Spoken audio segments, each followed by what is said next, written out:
গো ব্রহ্ম রাক্ষস, এ তো দেখছি আমার ঘাড় মোটকে গিলে খাবে। আর আমার পিছনেই আসছে হেঁটে হেঁটে। তরোয়াল নিয়ে কি করি? পালাই পালাই, বাঁচাও আমায়, বাঁচাও বাঁচাও। আজ আমার আর রক্ষে নেই দেখছি। এই ব্রহ্ম রাক্ষসের পেটেই আমায় যেতে হবে।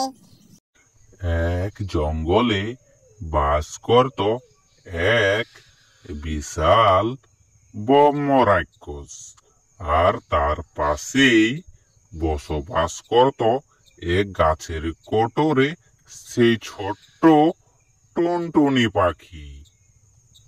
ব্রহ্ম রাক্ষস শিকারের খোঁজে চারিদিক ঘোরাফেরা করে, আর শিকার পেলেই তাকে কেটে জ্যান্ত খেয়ে ফেলে।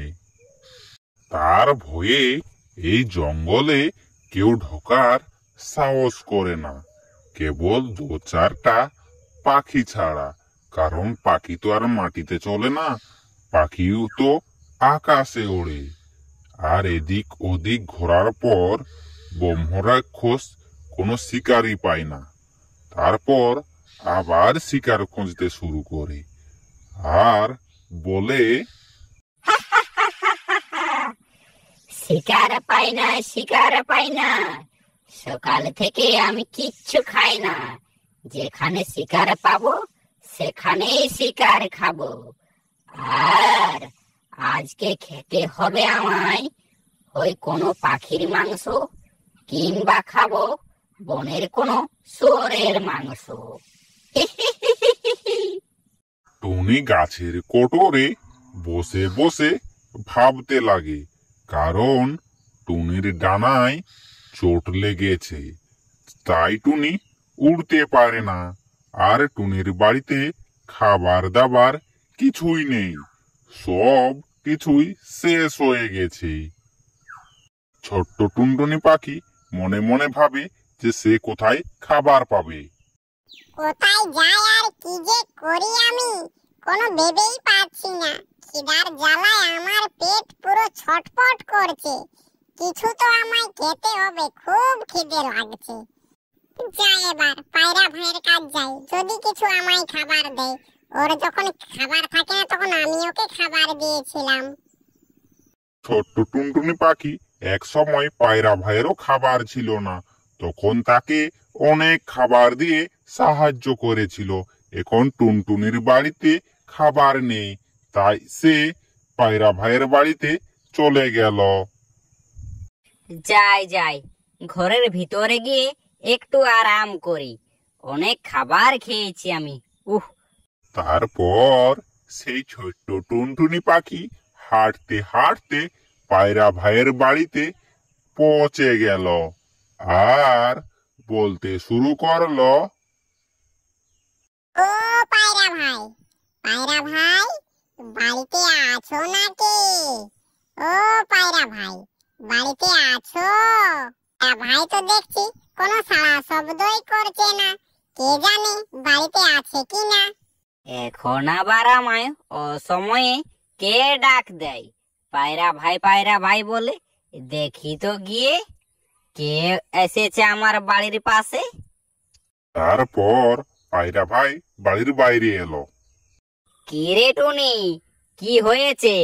এই অসময়ে এসে পায়রা ভাই করে চিৎকার করছিস কেন? আর বলো না পায়রা ভাই, কিছুদিন আগে আমার ডানায় এক গাছের ডাল এসে পড়ে, তখন আমার ডানায় খুব জোর চোট লাগে। তার জন্য আমি উঠতে পারি না, আর খাবার খুঁজতেও যেতে পারি না। তোমার বাড়িতে কিছু খাবার থাকলে আমায় দেবে তুমি? না না টুনি, আমার বাড়ি তো খাবার বলতে কিছুই নেই। সব খাবার শেষ হয়ে গেছে। থাকলেই বা এই ডানা ভাঙা টুনিকে খাবার আমি দেব কেন? তার থেকে বলেই দি, আমার বাড়িতে টুনি খাবার দাবার কিছুই নেই, বুঝলে? তুমি বরঞ্চ কাক ভাইয়ের বাড়িতে গিয়ে একবার দেখো, কাক ভাইয়ের কাছে খাবার দাবার থাকতেও পারে। কাক ভাইকে বলো। পায়রার কথা শুনে সেই ছোট্ট টুনটুনি হাঁটতে হাঁটতে সেই কাক ভাইয়ের বাড়ির দিকে রওনা হলো।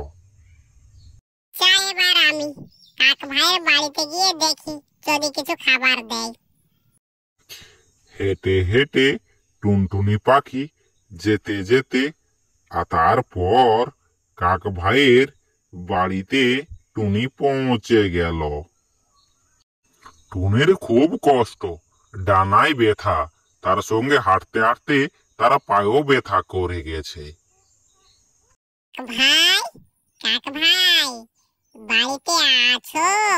কাক ভাই, কাক ভাই, আমার কিন্তু ভীষণ দরকার। কাক ভাই, বাড়িতে আছো? এই অসময়ে কে আবার চিৎকার চেঁচামেচি করে? আমার একদমই ঘুমটা ভাঙিয়ে দিল। দেখি তো বাইরে গিয়ে। এ তো দেখছি সেই ছোট্ট টুনটুনি পাখি। বলি, কি রে টুনি, তুই আমার বাড়িতে আজ হঠাৎ কি মনে করে এলি? তুই তো সেই অনেকদিন আগে একবার এসেছিলি, যখন আমার পায়ে মোচক লেগেছিল।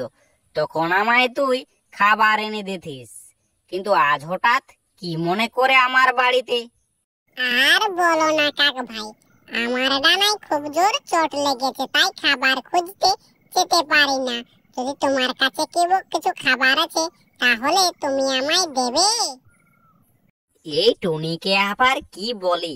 বলি, রে টুনি, আমার বাড়িতে খাবার বলতে কিছু নেই। যা খাবার ছিল সব খাবারই শেষ হয়ে গেছে। আর যদি খাবার থাকতো তাহলে তোকে আমি অবশ্যই দিতাম, বুঝলি? তুই বরঞ্চ অন্য কাউকে গিয়ে খোঁজ। কাক ভাই, আমার ডানা ভাঙা, তা নয়তো আমি কাউকে খাবার খুঁজতাম না। আমি নিজেই উড়ে গিয়ে খাবার খুঁজে নিতাম। কিন্তু কি করি, আমার ডানা ভাঙা, আমায় সেই পায়ে হেঁটে হেঁটে যেতে হচ্ছে। আর কি বলবো, আর ভয়ও লাগছে ভীষণ। ভয়ে ভয়ে তোমার বাড়িতে এসেছি, তো যদি কোনো পশু পাখি আমায় ঘাড় মোটকে খেয়ে নেয়। আরে টুনি, তোর কষ্ট তো আমরা বুঝছি, কিন্তু কি করি বল? খাবার থাকবে তবেই তো আমি দেব। আমি কাক, আমার গায়ের রং কালো হতে পারে, কিন্তু মন কিন্তু একদমই ধপধপে সাদা, বুঝলি?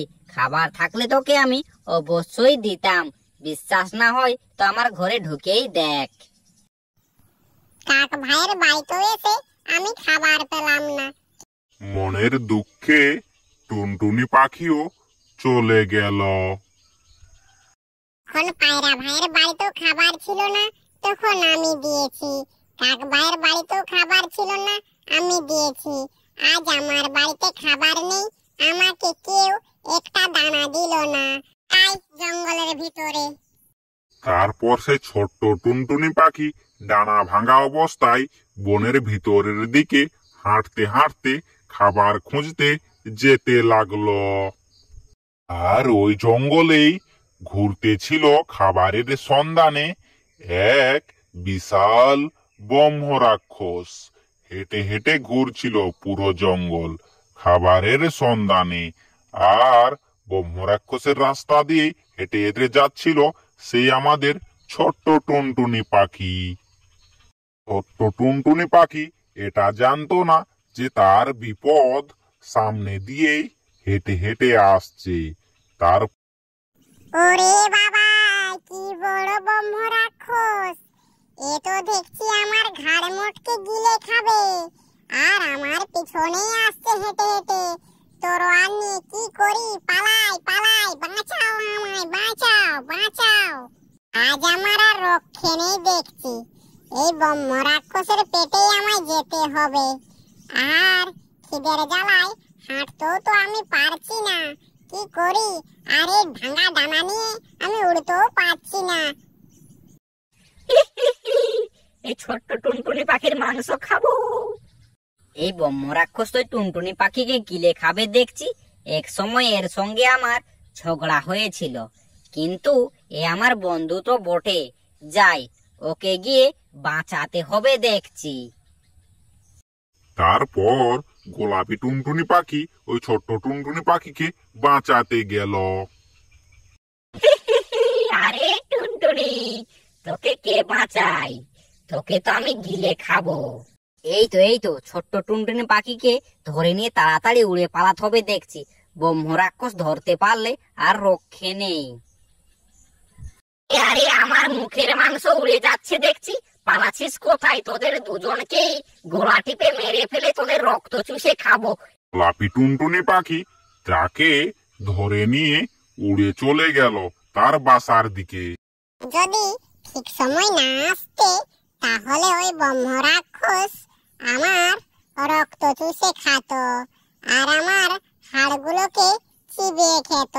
তুমি ঠিক সময়ে এসে আমার জীবন বাঁচিয়েছো, আপনাকে অসংখ্য ধন্যবাদ। রে বন্ধু, তুমি দেখছি আমায় ভুলেই গেছো। তোমার সঙ্গে আমাদের এক সময় অনেক সুন্দর বন্ধুত্ব ছিল, তারপর ঝগড়া হয়েছিল, তারপর তুমি আমাদেরকে ছেড়ে চলে গেলে। হ্যাঁ, মনে পড়েছে, সেই ছোট্টবেলায় তোর সঙ্গে আমার ঝগড়া হয়েছিল। তুই সেই গোলাপি টুনটুনি। কোনো আমি ভুল করে থাকি তাহলে তুমি আমায় ক্ষমা করে দাও। এ বন্ধু, বন্ধু বন্ধুর কাছে কোনোদিন ক্ষমা চাই না, তাই বলছি ক্ষমা চেও না। তুমি কিছু খাবার খেয়েছো কি খাবার খাওনি? তোমার মুখ শুকনো হয়ে আছে দেখছি। না না, আমি কোনো খাবার খাইনি। চলো তাহলে ঘরের ভিতরে। তারপর তারা দুজন ঘরের ভিতরে গেল। সেই গোলাপি টুনটুনি ছোট্ট টুনটুনি পাখিকে কিছু দানা খেতে দিল। এই খাবারগুলো খেতে থাকো, ঠিক আছে? তারপর ওই গোলাপি টুনটুনি চলে গেল ঘরের ভিতরের দিকে কিছু রান্না করার জন্য। তো ঠিক আছে বন্ধুরা, ভিডিওটা আমরা এখানে শেষ করছি। আর এরকম ছোট্ট ছোট্ট টুনটুনি পাখির ভিডিও দেখতে আমাদের চ্যানেলটিকে সাবস্ক্রাইব করে নাও। আর আমাদের চ্যানেলের ভিডিও দেখার জন্য আপনাদের অসংখ্য ধন্যবাদ। সবাই ভালো থেকো, সুস্থ থেকো, পরিবারের সবাই ভালো থাকুক, সুস্থ থাকুক।